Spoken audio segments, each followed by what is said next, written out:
You're listening to TIP. In 1957, French-Algerian writer Albert Camus was awarded the Nobel Prize for Literature. He was 44 years old, the second youngest person to ever receive the award. 15 years earlier, during the height of World War II, Camus stunned the world with his essay The Myth of Sisyphus and the novel The Stranger, followed a few years later by the award-winning novel The Plague. My guest today is Robert Zaretsky, a professor at the University of Houston and a Camus scholar, and the author of A Life Worth Living, Albert Camus and the Quest for Meaning. Camus' work is an exploration of this idea of finding meaning in life, even when it feels at times absurd, and how we should rebel from ideologies, how we can ultimately find meaning in our relationships with others, and in our love of life. Zaretsky brings Camus' work to life, and he helps us understand the lessons we can take and apply to our own lives to live a more flourishing life. I hope you enjoy my conversation with Robert Zaretsky as much as I did. My friends, I bring you Robert Zaretsky.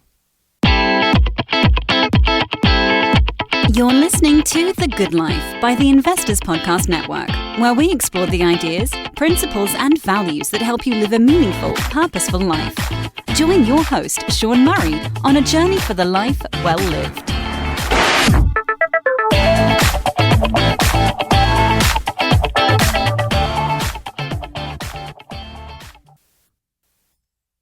Robert, welcome to The Good Life. Thank you, Sean. It's good to be here. Well, our topic today is the Nobel Prize-winning author, Albert Camus, and your book, A Life Worth Living, Albert Camus and the Quest for Meaning. And it's just a fabulous book. It covers a lot of topics that we talk about on this podcast, especially getting into this idea of what makes a life worth living, what defines the good life. And before we get into a lot of those themes, I was hoping that you could help us, for the benefit of those in my audience who may not be as familiar with Camus, if you could talk a little bit about who he was and why he's still relevant today. Very briefly, Albert Camus was a French-Algerian, and I emphasize the point that he was French-Algerian. He was a French citizen, but Camus was born in Algeria, which in 1913, the year of his birth, was part of France. It wasn't a French colony. In fact, it was actually incorporated into France itself. The 1 million or so colonists who lived in Algeria from the mid-19th to the mid-20th century were, in effect, French citizens. And the 8 to 9 million Arabs and Berbers who lived in Algeria were, in fact, not citizens. They were second-class, inhabitants of the country. And this is important to keep in mind when we think about his career as a writer, as a thinker, as an activist. So he was born in French Algeria in 1913, and the following year, 1914, his father was killed in the Battle of the Marne at the opening of the First World War. His mother took both Albert Camus, then just 1 year old, and his brother Jean, and moved from where they had been living in a town called Mondovi. They moved into Algiers, into the apartment of Camus' grandmother.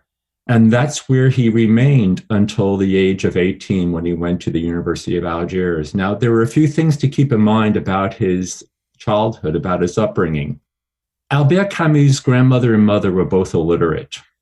In addition, his mother was deaf, and she was largely mute. She had a limited vocabulary of perhaps 400 words, not more than that. Living in the same apartment was Camus' uncle, who was also deaf and largely mute. Let me interrupt there, if I may, because you make it clear in your book that Camus' childhood, being raised by a deaf mother in a mostly illiterate household, that silence that sort of enveloped his childhood had a big impact on his writing and his thinking. Camus grew up in a world where books were by and large absent and where silence by and large was present. It was an austere world. It was an impoverished world. His mother was the principal person who brought a salary into the house, and she was a cleaning woman. And so this was his childhood, this was his youth. And this is something he speaks about in ravishing detail in his last and unfinished novel, The First Man, a book that I urge your listeners to read. So Camus manages to get into the University of Algiers, which is a miracle in itself, given his childhood. And he becomes politically active in the French Communist Party. And he also joins the theater. He was an actor and a playwright. It's interesting that in very short order, he gets thrown out of the Communist Party because he's too much of a free thinker. He just doesn't want to get tied down by an ideology. I want to get to his experience during World War II, which really shaped his life. So what happened next for Camus after graduation? And so here we find Albert Camus in the mid-1930s. He's a 20-something. He's committed to theater. He's committed to engagement, political engagement, that leads him to his first real job, which is on a newspaper. And he began his career as this muckraking journalist who reported on the various ways in which Berbers and Arabs were being maltreated in Algiers and in the countryside, and about how a republic, the French Republic, dedicated ostensibly to the ideals of justice and equality, in its practice repeatedly ignored the application of these very same ideals to all of the people of Algeria. The newspaper became a thorn in the side of the French government in Algeria, and in late 1939, it was finally shut down. And once it was shut down, for just the second or third time in his life, Camus left Algeria to go to France, to the mainland.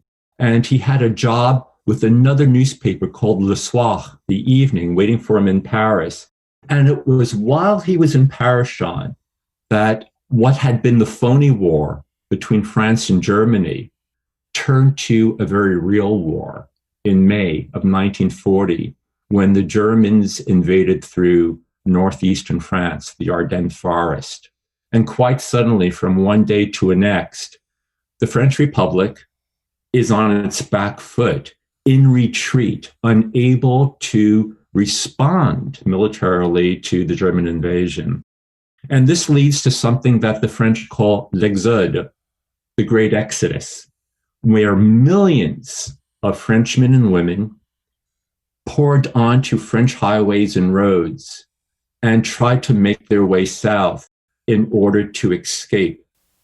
Camus at this time had already begun writing what will eventually become some of his most famous works. And yet here he was in Paris with the Germans bearing down on him. And you get the sense that this is where he started looking around and observing that life can get fairly absurd. I mean, who in his day thought the French Republic was going to just dissolve in a matter of weeks? So what did Camus do? Albert Camus was part of the exodus. The newspaper publisher sent him to Lyon with official correspondence, with a couple of typewriters, but also, and this is extraordinarily important, he also had in the trunk of the car the manuscripts to the two books he was working on at the time, namely The Stranger and The Myth of Sisyphus. And he saw these two books as well as a third work, a play he was working on called Caligula, after the Roman emperor. He saw these three books tied to one another. What they had in common was the notion of the absurd or absurdity. Talk a little bit about how he would write three different works about a theme, like absurdity, because he does this again later when he takes up other themes. Because I really found it interesting how he would try to get at the truth by coming at a subject from three different angles: a book, a play, and an essay. He wrote his works in cycles. This was his plan, his design, and he was a very systematic writer. Each of the cycles that he produced had three different works. They had a kind of tripod One leg of the tripod was a novel, and so in the cycle of the absurd, the novel is the stranger. The second leg of the tripod is what he called the philosophical essay. And in the case of the cycle of the absurd, it's the myth of Sisyphus. And then the third leg is a play. In the case of this first cycle, it is Caligula. He had begun work on the book and on the essay, as well as on the play, before the declaration of war. Talk a little bit about what Camus meant when he writes about the absurdity of life and how to deal with that. The very experience of Camus in The Great Exodus was a profoundly absurd experience. From one day to the next, the French, some 40 million or so men and women and children, believed that what had happened the day before, what had existed the day before, namely the laws and the precepts and the principles and the traditions and the values that defined the French Third Republic, all of that, which had been there the day before, would be there the day after. And then suddenly, with the Nazi invasion, that collapsed. Those expectations no longer held true. And there's this very telling line in the opening pages of the Myth of Sisyphus, in which Camus is circling around his definition of absurdity. He says, at a certain moment, unexpectedly in your life, the stage set collapses. Now, of course, he's thinking like an actor, he's thinking like a director, but he's also looking for a metaphor to explain what had happened. How can we apply this to our experience as a nation? Exactly. And this gets to why I believe Camus is more relevant than ever. He wrote a book about the plague, and we are essentially experiencing a plague. And to your point, there's a feeling of absurdity at times. As I tape this podcast, my children are attending high school a few rooms over in my house, and I wasn't expecting that. The stage set collapsed in 1940. In effect, this is what's happened to us in this country with the pandemic. The stage set collapsed. And the fact that I teach my classes now either through Zoom or I teach them while wearing a mask to students who are spaced 6 to 8 feet apart in a room that's on a campus that's now more or less deserted. Who would have thought? I never would have thought 6 months ago that this would ever happen in my life.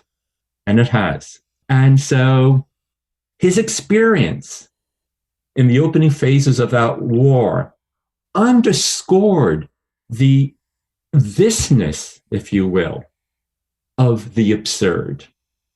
What happens next for Camus? And so he continues to work on these manuscripts in the midst of the Exodus and in the midst of a life of exile. After a short spell in Lyon, the newspaper has to cut back on its staff, and he's forced to return to Algeria.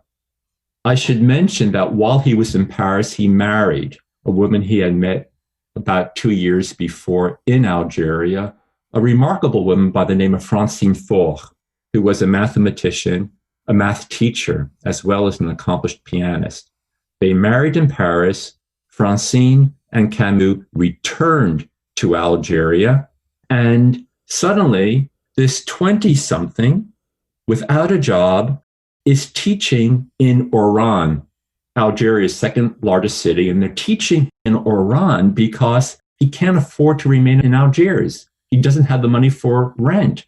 So he and his wife move into an apartment owned by his wife's parents. And he is teaching Jewish students in a private school because one of the first acts of the Vichy government, the authoritarian government that replaced the Republican government of France in the summer of 1940, one of their first acts was to issue a series of anti-Semitic laws. And one of those laws established a very limited quota on the number of Jewish students who were allowed to attend public schools. And so suddenly, France's Jewish population, French Jewry, was unable to provide educations for their children. And so Camus steps in as a tutor. And he sends his manuscripts to France's most prestigious publishing house called Gallimard. The editorial board is just blown away by these works. They are unlike anything else they had read. Just the nature of the writing of the stranger was so unlike what was traditional French literature in the 20th century. It was hard-bitten, it was sharp, it was severe. It read in a way like an American detective novel, which is not surprising because he was deeply influenced by American detective writers.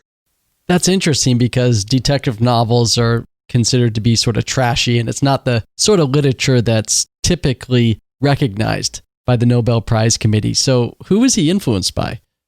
He was very much taken by John M. Cain, the author of course, The Postman Always Rings Twice. And there are extraordinary parallels, not just in terms of narrative technique, but also in terms of characterization between Cain's Potboiler and The Stranger, one of the classics of the French literary canon, in some way is due to Cain's work. And so their socks are knocked off by this novel, as well as by the Myth of Sisyphus. They offer him a contract. They publish the books in mid-1942 to great critical acclaim. You have to keep in mind, though, that they're published in occupied France. And so the novel is published as it was written. But as for the Myth of Sisyphus, Camus had to remove a chapter devoted to Franz Kafka. Why? Because Kafka was a German Czech Jew living in Prague. And under Vichy's laws, you simply couldn't do this kind of thing.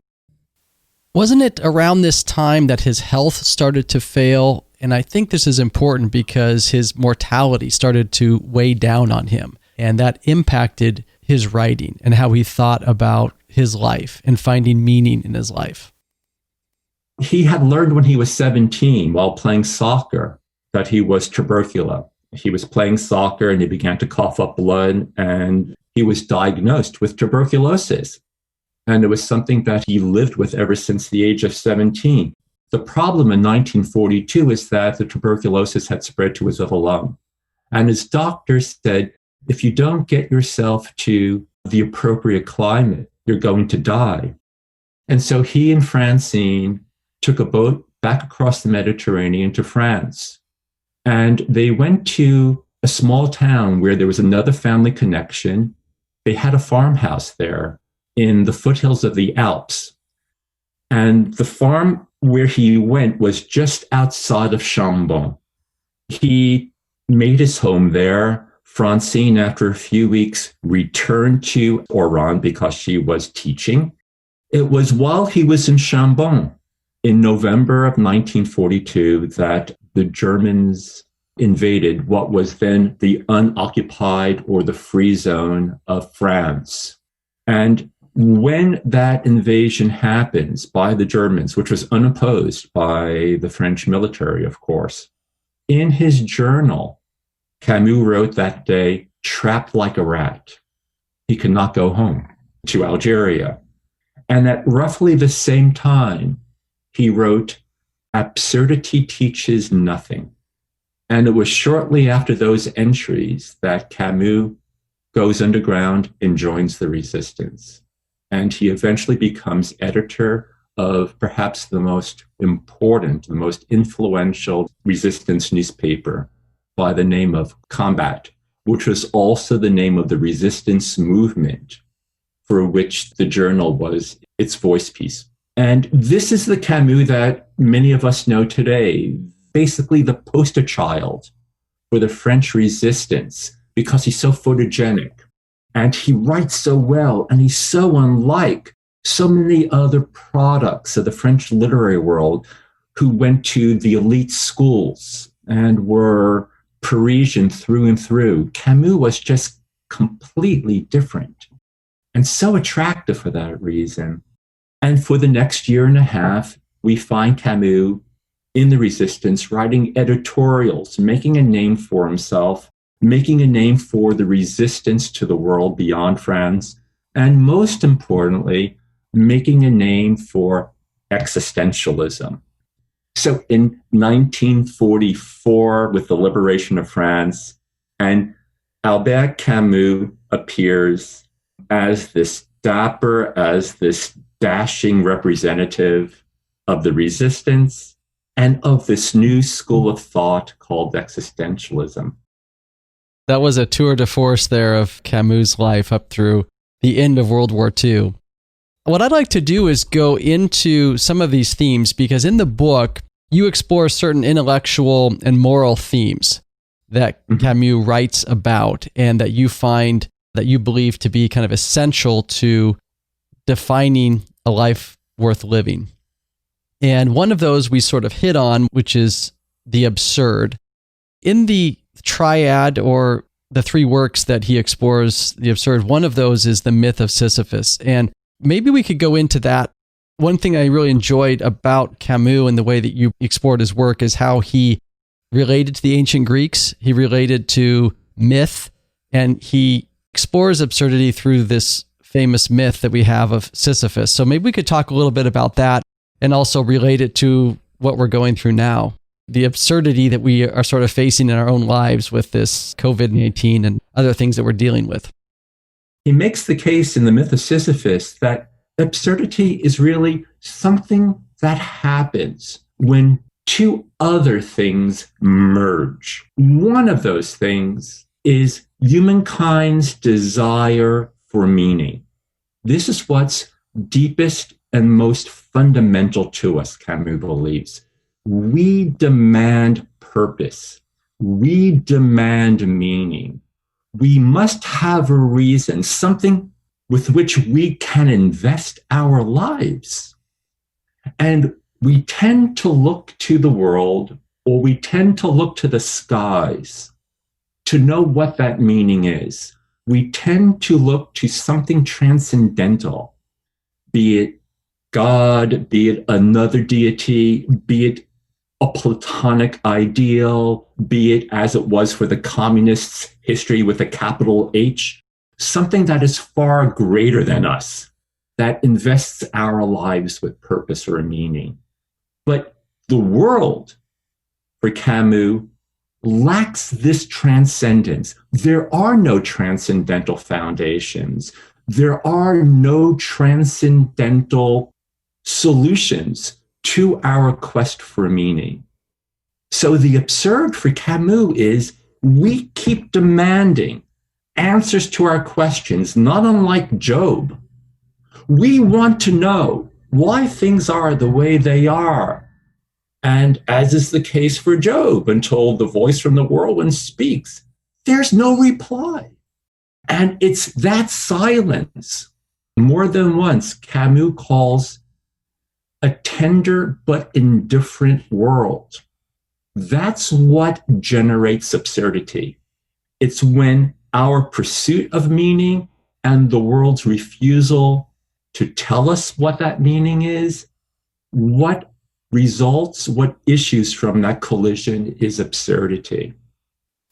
So as humans, we have this deep desire for meaning and purpose. And when we go searching for it, we find the world isn't just going to give us the answer. And that's something I can relate to. There's no easy answer to that question. We all have to answer it in our own way. I think that's one of the mysteries of life.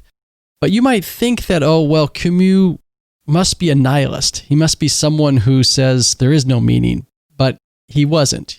He wasn't a nihilist. And I want to get into that. And perhaps you can talk about the character of Sisyphus from the Greek mythology and how Camus brings that story in to sort of explain his view. He brings Sisyphus into the discussion of the absurd at the very end of this essay. It's titled The Myth of Sisyphus, but as you know, Sean, the story of Sisyphus, the myth, covers just the last 4 or 5 pages of the essay. Sisyphus is not mentioned until the very end of this work. And it's important to keep in mind that it is an essay, because an essay is unlike a treatise. Even though Camus at the University of Algiers did his bachelor's degree, the equivalent, in philosophy, he wasn't a professional philosopher. He wasn't somebody who wrote his works on philosophy in an argumentative fashion. Instead, he wrote it in terms of imagery, as you pointed out. And he also wrote it as an essay. And think about the French word for essay, essayer. It means to try. I will try to do this. Writing a treatise where, if you're a Kantian, you know exactly where it is you're going to end up. You know the end even before you start out to get there. The essay, it's just the opposite, Sean. You will only know the end when you reach there. And once you reach there, the end is always provisional. It's never final. It's never definitive. There is no terminus when it comes to essay writing. I want to get to, in the Myth of Sisyphus, the actual Greek myth, Sisyphus is condemned to rolling the stone up the hill, right? Again and again. It's a sentence that is imposed, kind of the mindlessness of that activity is the real torture that Sisyphus has to undergo. And is Camus making the connection there between our continual search for meaning and in something external and not finding it again and again? Is that what he is saying? Is that the connection he's making with the Myth of Sisyphus and this idea of meaning and the absurd? That's the beginning of it. I think it goes one or two steps beyond that. What attracts Camus to Sisyphus is first the fact that Sisyphus is a troublemaker. He keeps on tricking the gods. The reason why he keeps tricking the gods is because it's his time to die. And first with Persephone, then with Ares, who's sent to bring him back to Hades, he tricks them. And why does he trick them? Because he doesn't want to surrender his life. Because he understands, being an ancient Greek, that's all there is. And he loves life. He just loves the sun, the Mediterranean sun. He loves his wife. He loves the feel of the earth. And he doesn't want to give it up. He's not ready just yet. And so the gods, when they finally get him down to Hades and they punish him, they believe, what better punishment for this guy who repeatedly humiliated ourselves, who refused his summons when his time had come. And so he's sentenced, as you noted, to rolling up this boulder up the slope of a mountain, and upon reaching the summit, to see it roll back down and having to trudge behind it and then roll it back up again.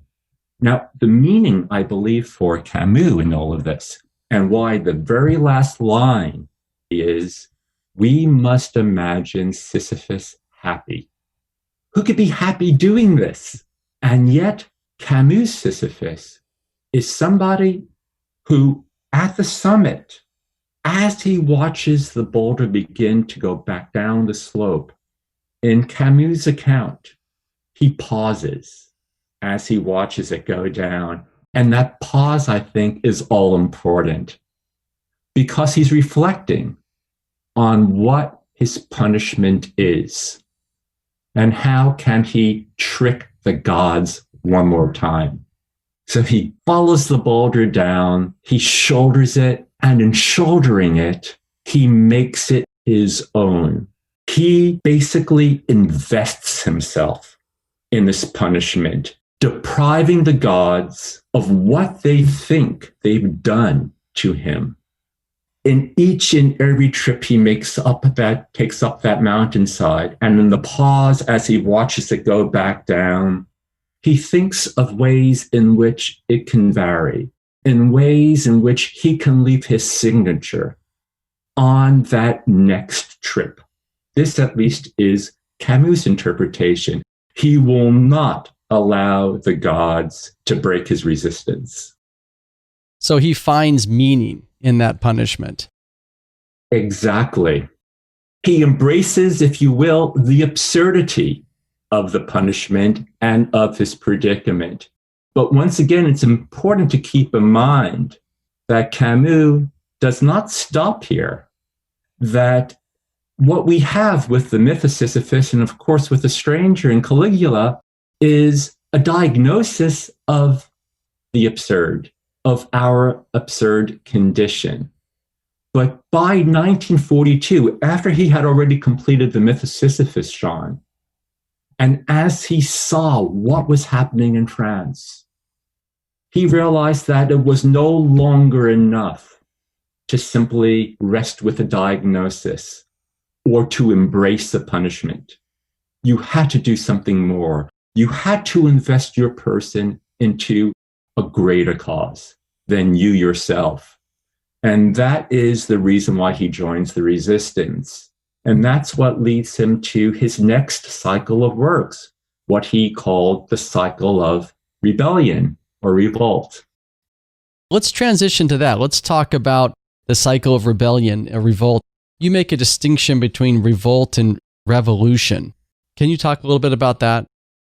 Camus was as appalled by revolutionaries, his comrades in the French Communist Party, for example, as he was by reactionaries or counter-revolutionaries. For him, revolutionaries do the very same thing that reactionaries do, that they reduce humankind to stereotypes, to abstractions. They are incapable of seeing people as they are. He was once involved in this violent exchange of letters in newspapers with a communist after the Second World War. And the communist said, "You don't know the first thing about Marxism." Okay. And Camus' reply was, "I don't need to know anything about Marxism. I learned about misery in my life. What do you know?" And so for him, what truly counted was the palpable, was the real, was the living, not the abstractions that these ideological streams employed, both one and the other, but instead the individuals towards whom their ideologies were ostensibly aimed, but in fact were utterly discounted by. He sees this in the 1930s. He sees it even more clearly in the 1940s with the creation of the Iron Curtain and with the way in which French communists were basically towing Moscow's line. He was horrified by this. He was a man of the left, but he didn't believe the communists represented the values of the left. He really wasn't a man of any party. And so revolution for him was something that we had to avoid at all costs. But it's not the same as revolt or rebellion. Rebellion for him is really moderation by another word. The true rebel, and this is something that he discusses at length in his essay, The Rebel, which was published in 1952. The rebel is somebody who always lives on the edge, whose life is always one of great tension. For Camus, why does he become a rebel? On the one hand, he becomes a rebel because his dignity as a human being has been discounted, has been disparaged, has been damaged, has been threatened by another human being or another group of human beings. And at a certain point, you draw the line and you say, beyond that point, I must rebel. You cannot do that to a fellow human being. But at the very same time, the rebel in rebelling will not fall over into the camp of revolutionaries, because the revolutionaries are doing the very same thing that his oppressor has done, making him less than human, making him subhuman, inhuman, turning him into the other. One of the things I took away from this section was a bedrock value for Camus was that the ends don't justify the means, and that the Communist Party or some of these other ideologies would use the same violence, would justify murder, would justify treating people horribly because they were on the way to some better end. And Camus wouldn't put up with that. He stuck to his principles, and you talk about this in the book with the idea of fidelity. He was true to these principles and ideals. And so I hear what you're saying with this. So the rebel is someone who would not go to that extreme. Even though they're drawing the line, they're still maintaining your humanistic principles and values. Is that right? Oh, that's very much right. But there's one other element, namely that there's something deeply tragic about rebellion, Sean, because the rebel simply cannot maintain that position between and betwixt these two opposing extremes forever. Sooner or later, the rebel will fall to one side or to the other. And that's why, if you've read The Plague, you have the conclusion that you have. The narrator, the hero of the story, is this doctor, Dr. Rieu. And the very last paragraph, after the plague finally leaves the city of Oran in this fictional account, and people are celebrating, people are once again embracing one another. It sounds a little bit like our situation today. What does the doctor tell himself? That the plague has not disappeared. It has subsided, but that sooner or later, it will once again appear. That once again, as Rieu writes, the rats will appear, because it was the appearance of rats at the very beginning of the novel. This was the herald. This was the first sign of the imminent arrival of the bubonic plague. What does the plague represent, do you believe? We have to keep in mind that the plague, he started writing it in the midst of the occupation of France by Nazi Germany. And it was published in 1947, just 2 years after the end of the Second World War and France's complete liberation. And first and foremost, what he had in mind was the German occupation, that he was, in a way, expressing his experience in the resistance through the characters that we find in the novel. It was a refraction of his underground experience, the plague. But of course, it wasn't just this. Camus said it's a parable, as well as a kind of historical account of France under the occupation. And the plague is not just something microbiological, it's also something ideological.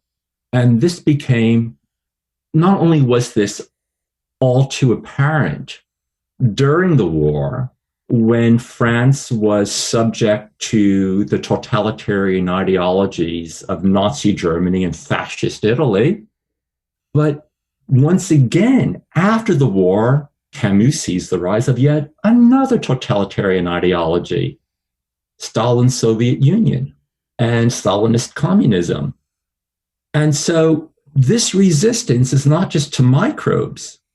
The resistance is to the thoughtlessness that such ideologies require. That's one of the things that I really appreciate about Camus, that he cautions us not to get indoctrinated in an ideology, and that the meaning we seek in our lives stems from our individual quest and our individual liberty and our free thinking. And I believe he even cautions us that the threat of ideology doesn't always come externally. As one of the characters in The Plague, Jean Tarrou, mentions in a conversation with the doctor, Rieu, he says, "My life has been spent aware that I carry the plague. We all do. And I have to remain ever vigilant, not to spread it, by keeping my eyes on it.